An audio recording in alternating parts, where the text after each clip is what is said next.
다윗의 이야기를 거의 다 마무리하는 과정에서 성경은 많은 사람들의 이름을 열거하기 시작을 합니다.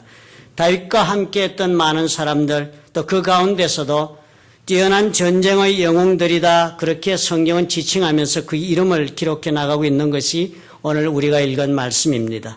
다윗이 아무리 하나님의 도우심으로 왕이 되는 이 자리까지 왔고 또 나라를 통일시키는 그런 위협을 달성했다 할지라도 이것은 다윗 혼자서 이룬 것이 아니다. 이 일이 가능하도록 함께 역사한 사람들이 있었다. 그리고 그들의 이름이 바로 이것이다 하고 성경은 우리에게 알려주는 것입니다. 오늘 시간이 부족한 관계로 우리가 사무엘하 23장의 나머지 부분을 다 함께 읽지는 못했습니다. 그러나 나머지 부분을 계속해 읽어가느라면 많은 이름들이 등장을 하게 됩니다. 우리가 잘 알지도 못하는 사람들의 이름이 나옵니다. 그리고 두 번 다시 어디에도 등장하지 않는 그런 이름들을 우리가 보게 되는 것입니다. 뛰어난 3인의 용사들이 있었다. 그리고 또 그 위에 더해서 30인, 또 이렇게 해서 도합 37인의 용사들이 있었다. 그렇지만 이들은 무명 용사와 다름이 없었다. 달리 알려지지 못한 숨겨진 이름들이 아닌가 보십시오 하면서 성경이 우리에게 증언을 하는 것입니다. 명예의 전당과도 같다고 여겨집니다. 오늘 이 놀라운 일을 이룬 데는 이런 사람들의 공로가 있었다면서 이름을 적어놓은 것이니까 요즘 말로 하면 Hall of Fame, 명예의 전당에 오른 이름들이나 다름이 없습니다. 가든 그로브에 있는 수정교회 크리스탈 커테드랄을 방문해 보신 분이라면 거기 가시면 늘 발견할 수 있는 것이 바로 이런 것들입니다. 그 큰 훌륭한 성전을 짓는데 크게 기여한 사람들이 이 사람들이다 해서 많은 사람들의 이름을 새긴 패가 땅바닥에 혹은 건물 벽에 여기저기 붙어 있는 것 우리가 발견하는데 그런 것과도 같은 것입니다. 물론 이 사람들의 이름을 기념하기 위해서 그랬습니다. 그리고 또 이 사람들의 공헌을 인정하고 그들의 헌신에 감사하는 뜻이 담겨 있는 일이라고 할 수 있습니다. 그렇지만 우리가 이 이름패들을 가만히 보면서 보통의 사람인 우리가 이것을 보면서 과연 무엇을 느끼기를 바라는 것일까, 이런 질문을 해볼 수 있게 됩니다. 도대체 이 붙여놓은 이 이름들을 보면서 우리가 과연 무엇을 생각하기를 바라서 이름패를 새겨서 붙여놓았을까 하는 질문이 없을 수 없습니다. 사실 그 많은 사람들의 이름을 우리가 읽어보면 대개 이름이 뭐 그리 우리에게 의미 있어 보이는 그런 이름들도 아니니까요. 특별한 개인적인 스토리도 붙어있지 않는 그 이름을 수없이 열거해 놓았으니까 참 그 이유가 무엇일까 생각이 드는 것입니다. 이 사람들의 인생이 이렇게도 의미가 있다. 그러므로 이 사람들의 이름을 읽는 사람들도 이런 소망을 가졌으면 좋겠다 하는 의도가 들어있는 것입니다. 이 사람들처럼 이 팻말을 보고 그 이름을 읽으면서 이 사람들처럼 나도 이렇게 한번 살았으면, 이런 소망, 이런 마음을 한번 먹어보았으면 좋겠다 하는 그런 의도가 들어있기 때문인 것입니다. 다윗의 긴 이야기를 마무리 지은 이 자리에서 성경이 많은 다윗의 용사들의 이름을 열거하면서 우리에게 분명하게 전해주는 메시지가 바로 이것입니다. 하나님께서는 다윗을 통해서 하나님께서 직접 다스리시는 하늘나라를 세우시기를 원하셨다. 그래서 다윗이 결국은 나라를 세우게 된다. 그렇지만 그런 하나님의 나라는 다윗 혼자가 아니었다. 이렇게 많은 용사들이 있어서 그들이 세운 것이다. 그렇게 우리에게 가르쳐주는 것입니다. 사람들은 오직 한 사람 영웅만을 주목하기를 좋아합니다. 그래서 우리는 다윗을 주목하고 다윗이 영웅이라 이 일을 이루었다 생각하고자 합니다. 믿음의 영웅, 그래서 그의 삶도 영웅적이고 신앙도 영웅적이라고 우리는 그렇게 간주합니다. 그렇지만 우리 하나님께서는 다윗만을 주목하고 계신 것이 아니다는 사실을 오늘 성경을 통해서 우리에게 보여주시는 것입니다. 하나님께서는 오늘의 이 다윗이 있게 한 사람들 그 37인을 중요하게 주목하고 계신다는 사실을 우리는 깊이 생각해야 합니다. 하나님의 나라에는 이런 사람들의 이름이 모두가 다 중요하게 다윗과 함께 자리를 차지하고 있다는 사실을 보여주는 것입니다. 사실이 그렇습니다. 누구나 다 다윗이 될 수는 없습니다. 다윗은 특별히 하나님께서 세우신 사람이요, 역사의 전환점에 이정표로 세우신 사람입니다. 특별한 계획이 있어서 특별한 방향과 갈 길과 모습을 제시하기 위해서 임무를 맡긴 특별한 사람이니까요. 그런 까닭이라면 그런 까닭인 까닭에 누구나 다 또한 다윗이 되어야 할 까닭도 없는 것입니다. 그러시면서 하나님께서 그렇게 다윗을 세우기 위해서 내가 이 사람들을 모두 다 세운 것이다. 그렇게 말씀을 하고 계신 것을 가만히 생각해 보면 그렇구나. 다윗만 중요한 것이 아니라 이 사람들도 중요하구나. 아니 그보다도 이 사람들이 없이는 다윗이 있을 수 없다 하는 생각까지도 하게 되니까 결국은 이 사람들이 사실은 이 모든 역사의 가장 중요한 주인공들이 되고 있다는 것을 우리가 깨닫게 된다는 것입니다. 하나님께서 저와 여러분 모두에게 바로 이것을 원하고 계신다는 사실을 믿으시기 바랍니다. 한국 사람이라면 또 예수를 믿는다면 김장환 목사님을 모르신 분은 없을 것입니다. 이분은 나이 17세에 미국으로 유학을 가신 분입니다. 대단히 놀라운 기회를 얻었습니다. 한국 동란 중에요. 나중에 목사가 되어 한국으로 돌아와서 그 다음에 그분의 삶은 우리 모두가 잘 알고 있는 존경할 수 있는 그런 삶을 살았습니다.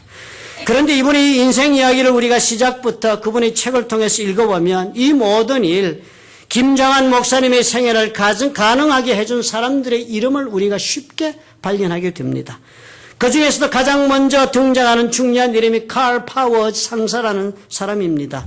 이 사람 17살인 전쟁통에 헐벗고 가난하고 배움의 기회를 얻지 못한 김장환 소년을 미국으로 데려가신 분입니다.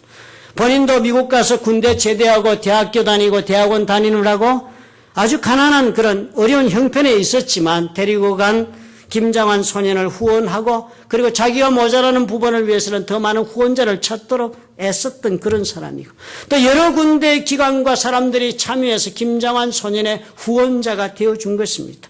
그래서 김장환 소년이 공부를 다 끝낼 수가 있었다 기록하고 있습니다. 아마 이분이 없었더라면 그리고 함께했던 수많은 후원자들이 없었더라면 김장환 목사라는 분도 없었을 것입니다. 하나님께서는 하나님의 역사를 이루시기 위해서 이렇게 수많은 사람들을 통하여 이루어 나가신다는 메시지를 오늘 성경 말씀을 통해서 저와 여러분에게 주고 계신 것입니다. 우리가 다 다윗이 되어야 하겠습니까? 우리가 다 김장환 목사님이 되어야 하겠습니까? 그럴 필요가 없는 것입니다. 그럴 수도 없는 것입니다. 그렇지만 우리 누구나 다 다윗의 37인 용사 중에 한 사람은 될 수 있고 칼 파워즈 상사처럼 아니면 그 많은 후원자 중에 한 사람처럼 또 다른 한 사람의 김장환 소년 같은 사람을 위한 후원자가 될 수는 있다는 것입니다. 그리고 오늘 하나님께서 말씀하시기를 하나님은 이런 사람을 다윗 이상으로 이런 사람을 김장환 목사님 이상으로 귀중하게 여기신다 하시는 것입니다. 그러므로 우리는 오늘 이런 소망을 가슴에 품어야 좋을 것입니다. 하나님께서 다윗으로 이루시는 하나님 나라에 나도 용사가 되리라. 하나님께서 김장환 소년 같은 한 사람을 통하여 계획하시고 있는 일에 나도 참여하리라. 이런 소망을 품기를 하나님께서도 간절히 원하고 계신다는 것입니다. 왜냐하면 우리 하나님께서 이루시는 이 하나님의 나라라는 것은 수많은 믿음의 사람들로 이루시는 것이기 때문입니다. 그리고 하나님은 우리가 바로 그 믿음의 사람들이 되기를 원하셔서 오늘 이 자리에 부르신 것입니다. 그러므로 저와 여러분 하나님의 나라를 이루는 일에 나의 자리를 잡으시기 바랍니다. 하나님께서 37인을 귀하게 세우시고 쓰셨던 것처럼 그래서 하나님께서 귀한 사람으로 그래서 하나님의 도우심을 업적으로 이루는 그런 성도의 삶을 잇도록 하나님이 역사하셨다면 그것이 바로 성공이 되는 것입니다. 그것이 바로 내 삶을 만족하게 하는 행복의 조건이 될 수 있는 것이며 내 문제를 해결할 수 있는 고리가 될 수 있는 것이기 때문입니다. 오늘 그런 까닭에 이 생각을 먼저 해보십시다.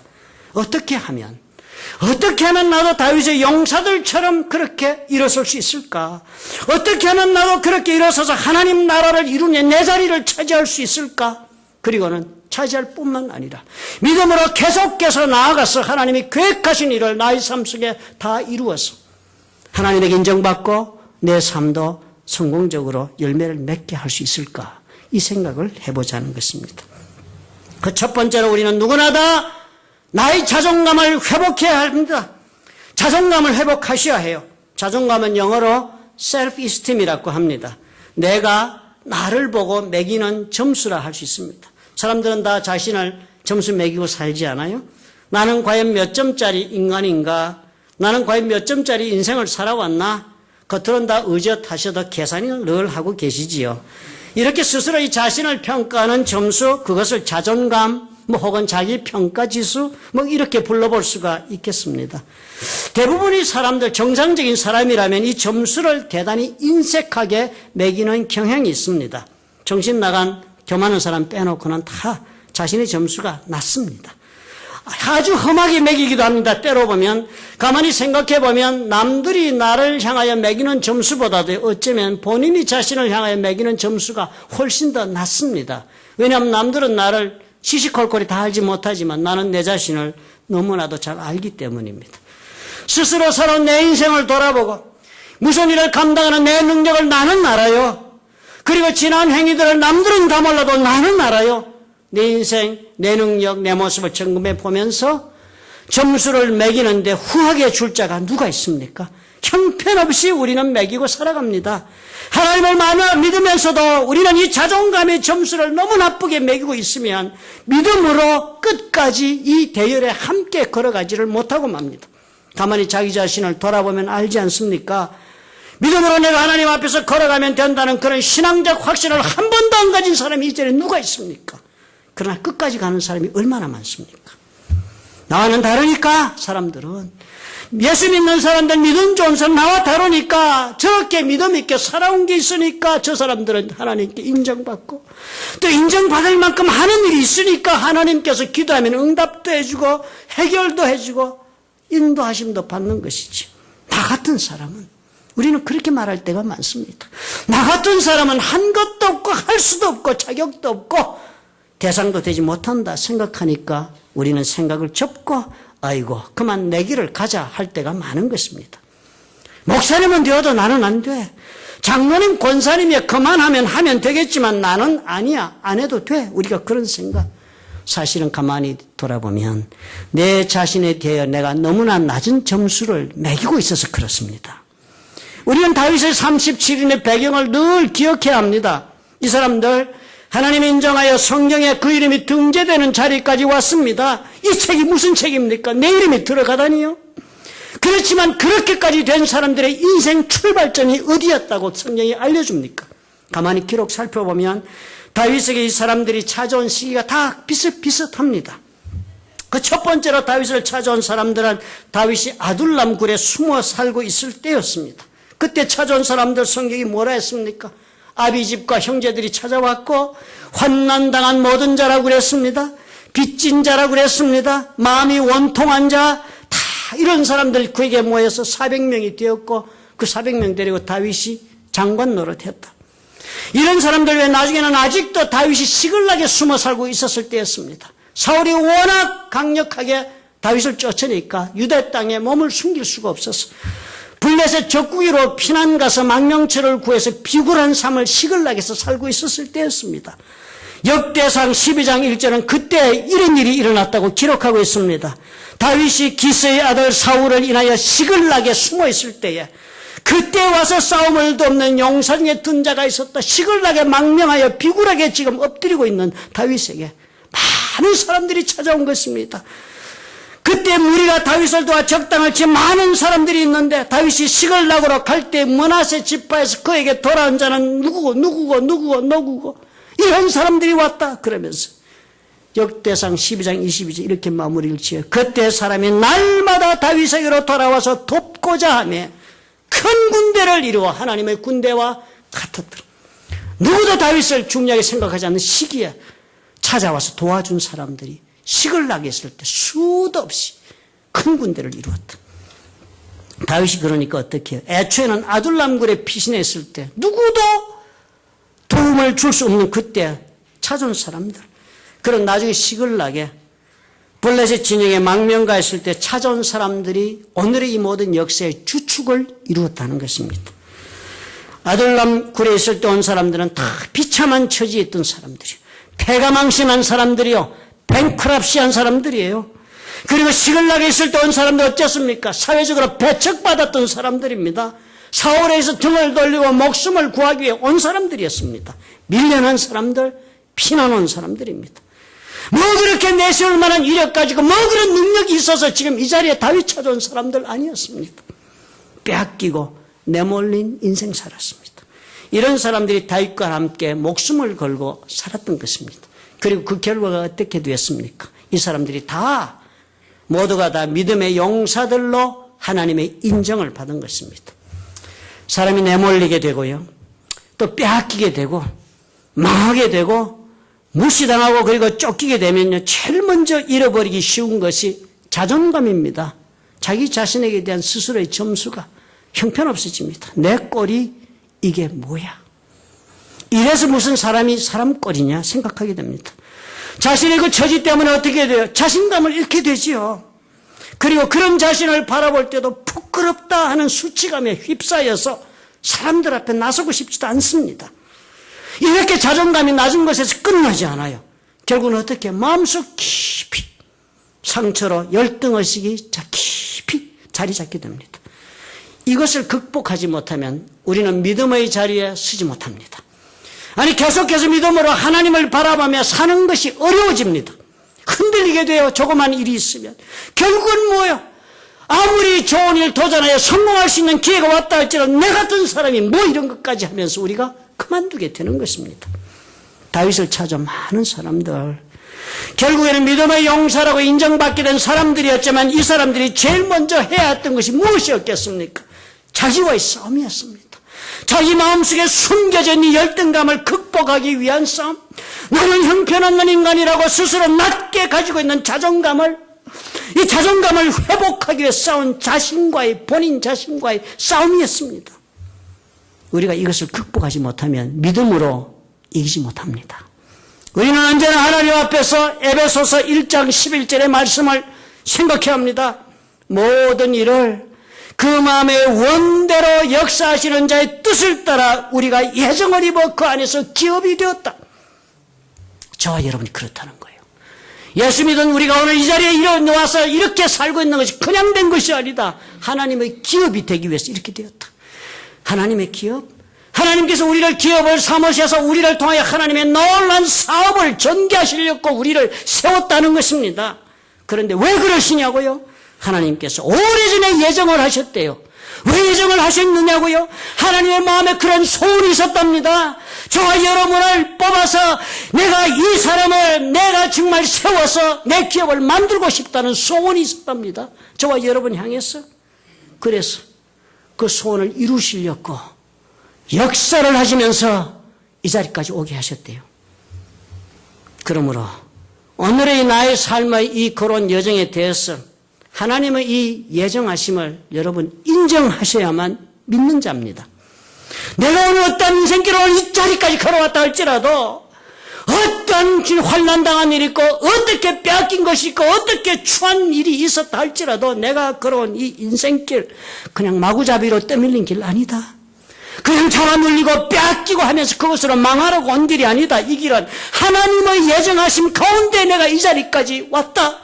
하나님은 반드시 이 자리까지 부르셔서 나를 통해서 사업을 이루시려고 하신다. 이 믿음을 가져야 합니다. 내가 못나서요. 내가 무능력해서요. 나는 결코 자격이 없어서 이런 생각으로 현재의 내 모습을 바라보고 있는 한 믿음으로 일어서기는 어렵습니다. 하나님께서 나를 향하여 가지고 계신 계획이 있다는 믿음을 잃지 않아야 합니다. 욥이 어떻게 고백했습니까? 7장 17절 욥기는 사람이 무엇이건대 주께서 크게 여기사 그의 마음을 두시나이까. 사람이 도대체 무엇이가 저와 여러분이 도대체 뭐라고 우리 하나님이 그렇게도 많이 생각을 하시는가? 그렇게도 많이 생각하시는가? 그래서 우리에게 마음을 두고 계시는가? 욥이 고백한 것입니다. 하나님 우리 모두에게 이 욥이 고백한 것처럼 그 마음을 두고 저와 여러분을 크게 여기신다는 것, 그거 사실을 믿으시기 바랍니다. 그러니까 우리가 아무리 연약해도 하나님 역사하세요. 우리가 아무리 바보 같아 살아왔어도 아무리 내가 낮은 자리에 떨어진 것 같아도 우리 하나님은 상관하지 않으십니다. 나한테 마음을 크게 두고 계시니까요. 고린도전서 1장 26절이 그래서 예수 믿는 사람들에게 바울이 하나님의 말씀을 대언한 것입니다. 형제들아 너희 부르심을 보라. 고린도께 있는 사람들 보고 바울이 전하는 것입니다. 예수 믿고 지금 모인 고린도 교인들아, 이 성도들아, 예수 믿는 사람들아, 지금 너희가 하나님 앞에 예수 믿고 부르심 받아 지금 살고 있는 모습을 한번 보라는 것입니다. 예수 믿고 지금 살고 있는 너희들 모습 보라. 너희 가운데 지혜로운 자가 많더냐? 많지 않았다. 지혜가 많다고 지금 여기 왔더냐? 묘한 자가 많지 아니하다. 능력이 많다고 하나님 앞에 와서 축복받고 살더냐? 문벌이 좋아서 좋은 가문이라서 지금 예수 믿고 복받아 살더냐? 바울이 그 말하는 것입니다. 아니다. 보라는 거예요. 하나님께서 세상의 미련한 것들을 택하사 지혜 있는 자들을 부끄럽게 하려 하시려고 지금 사람들 세우지 않느냐? 미련한 자 세우고 있지 않느냐? 세상의 약한 것들을 택하사 강한 것들을 부끄럽게 하시려고 하나님이 그렇게 하고 계시지 않느냐? 너희들을 보면 할 것 아니냐? 천한 것들, 멸시받는 것들, 없는 것들을 하나님은 택하신다. 그래서 있는 것들 폐하시려고 지금 역사하고 있는 것, 형제들아 이렇게 부르신 그 부르심을 보라. 바울이 얘기하는 것입니다. 하나님이 어떻게 우리 한 영혼 한 영혼을 그토록 귀중하게 여기고 계신 증거가 바로 이것이다. 세상이 너를 보는 것과 하나님께서 너를 보는 것이 이렇게 다르다 하는 것입니다.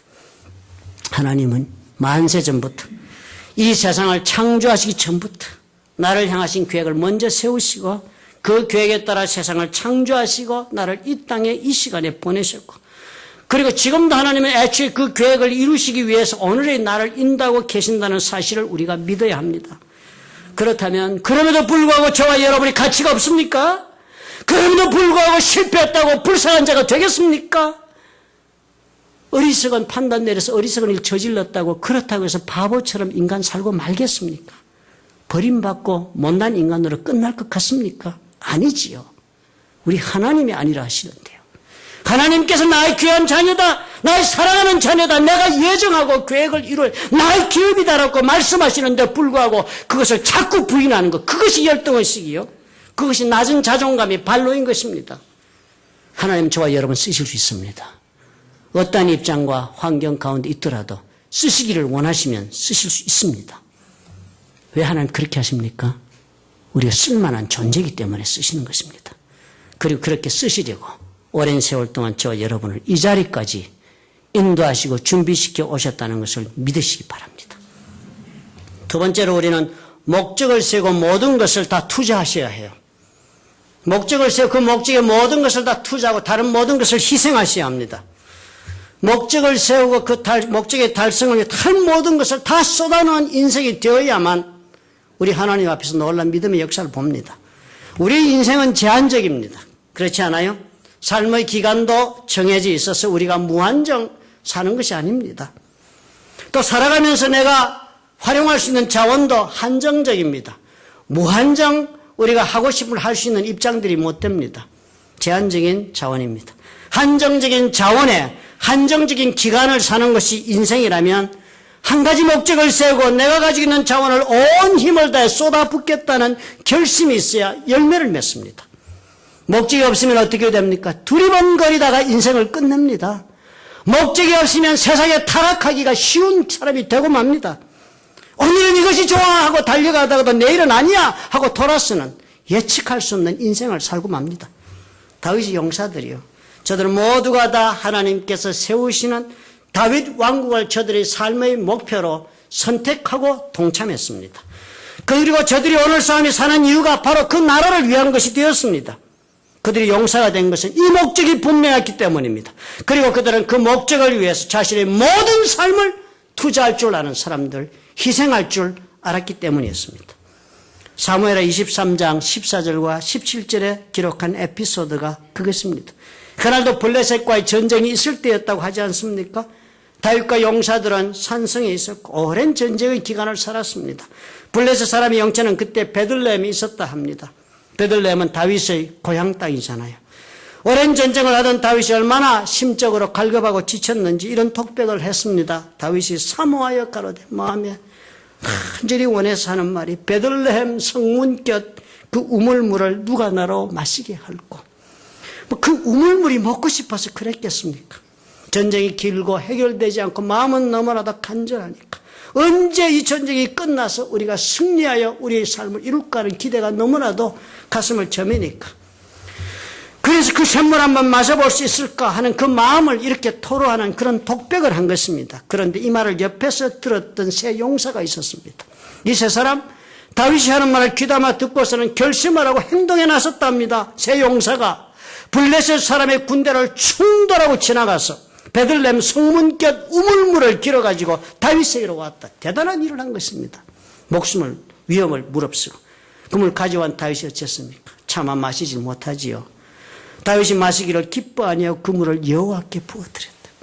대단한 사람들이었습니다. 영웅적이다 싶어요. 어떻게 세 사람이 목숨의 위협을 무릅쓰고 이런 일을 합니까? 그렇지만 또 생각이 얼마나 무모한 짓인데도 했습니까? 다윗도 놀라고 말았습니다. 충성스러운 마음 하나로 목숨을 걸고 걸어온 물을 내가 마실 수는 없다 생각하고 귀한 물 하나님께 드렸습니다.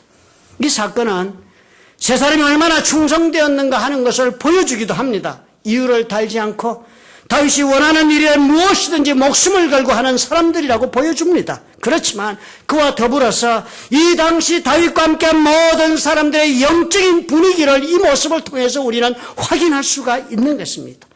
다윗과 함께한 사람들은 이 정도로 열심히 목적을 자신의 몸을 던지면서 살아오고 있었다 하는 것입니다. 블레셋 이기고 나라 세우는 일에 온 사람이 한마음 한뜻으로 인생을 걸었습니다. 목적이란 스스로 선택하는 것입니다. 내가 무엇을 위해 살까 하고 마음 결정하고 받아들이는 것이 목적입니다. 나는 목적이 없다요? 예, 없으신가요? 목적을 선택하지 않으셔서 없습니다. 이 목적을 선택하면 이 선택이 우리로 하여금 힘을 얻고 살아갈 수 있도록 도와줍니다. 그리고 이 목적에 집중할 수가 있다면 놀란 힘으로 오늘의 삶을 돌파해 나갈 수 있습니다. 믿음의 영웅들은 달리 만들어지는 것이 아니라 바로 목적의식이 얼마나 강했던가, 그리고 얼마나 그 목적, 자신이 선택한 목적을 위해 모든 것을 희생할 수 있었던가 하는 데 달려 있었다는 것 오늘 우리 잊지 말아야 합니다. 영웅은 목적을 위해 자신을 소진시킨 사람들이 영웅이 된 것입니다. 이오지마의 영웅이란 영화가 있었습니다. 사진을 한번 띄워주시기 바랍니다.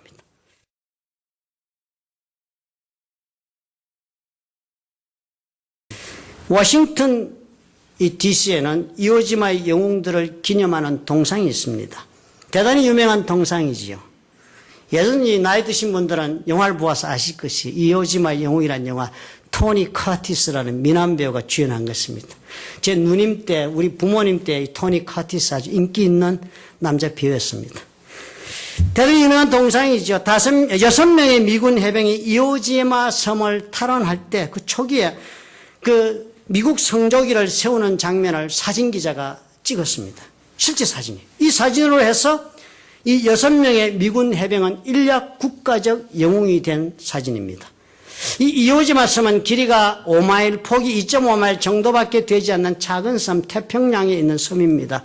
아마 일본 동경에서 약 600마일 거리에 북쪽으로 있다고 그러지요. 2차 대전 때 그래서 일본이 전략적 요충지로 쓴 그런 조그만 섬입니다. 일본의 전투기들이 여기를 베이스로 해서 출격을 하고서는 태평양에 있는 미국 함대들을 막 두들겨 팬 것입니다. 그래서 미국이 고전을 엄청 했습니다. 태평양에서. 그러니까 미국이 어떻게 해요? 이 섬을 공격하고 접수해야 할 필요가 있었습니다. 그래서 해병대를 보냈어요. 4사단, 5사단, 6사단 연속으로 보내서 7,000명 이상이 전사한 격전지가 이 조그만 섬입니다. 그런데요, 그렇게 사람이 죽어나가는 끝에 남단 끝부분에 상륙을 해서 수리바치 산이 있는데 그 정상에 미 해군이 상륙해서 그날 성조기를 꽂는 장면을 사진사가 찍어서 신문에 내었으니까요. 얼마나 센세이셔널한 사건입니까? 이력 전국적인 영웅들이 탄생한 것입니다. 6명이 깃발을 꽂았는데 앞에 2명, 뒤에 4명이라고 합니다. 이 6명 중에서 3명은 이오지마 전투에서 나머지 전투에 이 조그만 섬에서 또 전사합니다. 그래서 겨우 나머지 3명이 살아서 미국으로 귀환합니다. 3명 모두 전쟁 영웅으로 대접을 받습니다. 국가적인 환영을 받습니다. 그렇지만 전작 본인들은 매우 혼란스러워했습니다. 우리가 무슨 영웅이라고 혼란 가운데 살았습니다. 3명이요. 살아 돌아온 사람 중 한 명이 이름이 레네 게뇽이라는 사람, 나이가 18살입니다. 이 사람은요, 무슨 영웅적인 군인이 못 됐습니다. 너무 두려워서 이오지마 전쟁할 때도 너무 두려우니까 전쟁 때 얼마나 무섭습니까? 18살의 소년이요. 그때 18, 19 이런 사람이 전쟁터 갔답니다. 너무 두렵고 무서워서 헬멧 속에다가 수호신의 사진을 하나 넣었습니다. 헬멧 속에다가 넣고 쓰고 다녔습니다. 이 사진이 있는 한 나는 죽지 않는다. 이 사진이 나를 수호해 줄 것이다. 그 수호신이 자기 걸프렌드였습니다. 그런 사람이었습니다. 두 번째 사람 아이라 헤이스, 애리조나 출신의 미국 인디언이었습니다. 살아서 귀환해서 다른 두 명과 함께 백악관에 불려갔지요. 프레지던트 트루먼이 그들을 보고 그랬습니다. You are a hero. 이 말을 듣고 이 사람은 어리둥절했습니다. hero. 기자들이 막 인터뷰를 요청하니까요. 얘기했어요. How can I feel like a hero? 내가 어떻게 영웅이라고 생각하겠습니까? When 250 of my buddies hit the island with me. 250명이 내 동료 250명이 이 섬을 같이 공격을 했는데 and only 27 of us walked off alive. 단지 27명이 살아서 걸어 나왔는데 내가 무슨 영웅이라고요? 사람들은 나를 영웅이라지만 나는 그렇게 부를 만큼 한 것이 없습니다. 깃발 하나 세월에서 돌아가서 밀은 것이니까. 이 사람 자신이 영웅이 아닌데도 불구하고 영웅으로 계속 활동하게 만들었습니다. 막 대통령 명으로 댕기면서 국채 팔고 이런 데 막 나가서 연설하라고 그랬습니다. 그 중압감 이기지 못하고 술 마셨습니다. 알코올 중독에 빠져서 32살에 엎드려져서 술에 취해 죽었습니다. 사진을 찍은 지 10년 뒤였습니다. 나머지 한 사람 존 브래들리, 이 사람은 개인적인 삶을 회복하고 잘 살았답니다. 그래서 이 사람의 아들이 이런 이야기를 전해줍니다. 아들이 어느 학교에 가 3학년이었는데 담임선생님이 너 아버지가 영웅이다. 그렇게 아들에게 알려준 것입니다. 아버지는 그런 말을 한 적이 집에서 없었으니까. 그래서 집에 돌아와서 아들이 아버지에게 자랑스럽게 말을 했답니다. 아버지를 영웅이라고 합니다. 그랬더니 아버지 말했습니다. I want you always to remember. 나는 네가 언제나 기억하기를 바란다. That the heroes of Iwo Jima, 이오지마의 영웅들은 are the guys who did not come back. 살아서 돌아오지 못한 사람들이다. Did not come back. 돌아오지 못한 사람들이 영웅이다. 존 브래들리 그랬어요. 기자들이 뭐 인터뷰 요청이고 뭐 대단할 거 아닙니까? 다 거절했답니다. 집에 연락이 오면 아들을 훈련시켜서 거짓말 훈련을 시켜놨습니다. 아이들은 전화를 받으면 아버지 캐나다에 낚시 갔어요. 거기는 전화도 없대요. 언제 올지 우리도 몰라요. 이러고 전화를 끊고는 보면은 아버지는 부엌에서 자기가 좋아하는 캠벨 수프를 끓여서 깡통을 따고 있답니다. 1994년에 이 사람 한 사람 70세로 위스콘신주 앤티아고시 고향에서 죽었는데요. 그때 지방신문 앤티아고 데일리 저널은 이 사람을 관해서 이렇게 적었습니다. 존 브래들리는 태평양 외딴 섬 위에 성조기를 꽂은 것으로 기념이 되겠지만 그래서 그것이 국가에 대한 애국심의 심볼로 기억이 되겠지만 그보다는 존 브래들리의 가치는 조용하고 검소하며 박애정신으로 가득 찬 그 노력으로 산데 있다. 그 노력이 우리 자그마한 도시 미국의 가치를 이 도시에서 더욱 빛나게 해줬다. 세상은 눈에 드러나는 것으로 영웅이라고 합니다. 우리도 그렇게 보고 싶어하고 그런 드러나는 영웅이 되고 싶어합니다. 그러나 정작 영웅이란 하나님 뭐라 하십니까? 더 큰 목적을 위해 자신을 소진시킨 사람들이다. 더 큰 목적을 위해서 그 자신의 모든 자원을 희생한 사람들이라고 이 세 명의 생존자들이 증거하는 것입니다. 다윗의 용사들. 이렇게 이름이 기록되었지만 그들이 이렇게 기록된 이유가 어떻습니까? 단 한 가지였습니다.